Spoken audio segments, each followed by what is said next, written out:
आज तर आम्ही दोघी सासूना डोक्याला हातच लावून बसलो होतो. त्याला सांगते काय झालं. मी सकाळी त्याआधी इथे तांदूळ धुवून वाळू घातले आणि इकडं स्टंटबाजी करायला म्हणून भिंतीवर चढले. तसं काय नाही, मला जास्वंदीचे फुलं पाहिजे होते तर ते पाहिजे होते मला एक हेअर मास्क बनवण्यासाठी आणि मी इकडे कढीपत्ता पण घेतला होता. तेवढ्यात दारावर आवाज आला, उसाचा ताजा रस आणि गुळ आला होता म्हणून हा ऑर्गॅनिक गुळ चांगला असतो म्हणून घेतला.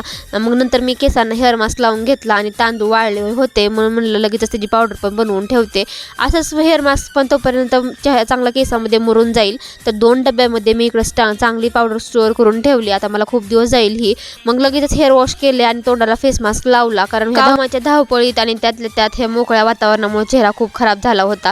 नंतर इथं केस माझे वाळल्यानंतर बघा ना किती छान आणि शायनी दिसत होते. मी थोडंसं बाहेर जाण्यासाठी रेडी झाले आणि काय देवांशनी बसू दिलं नाही म्हणून वापस लगेच आले. संध्याकाळून रानातून आल्यावर नवरोबाला फरमाईश केली, वडापाव खाऊ वाटायलेत. मग त्यांनी जाऊन आणले आणि आईंनी मी दोघी जणांनी खाऊन घेतले. नंतर त्या दोघा जणांनी बाकीच्यांनी खाल्ले. आज संध्याकाळी तर आम्ही सासूसुना दोघीही डोक्याला हात लावून बसलो होतो, कारण भाजीला काहीच नव्हतं आणि रोज रोज त्याच भाज्या करून काय करावं काहीच कळत नव्हतं.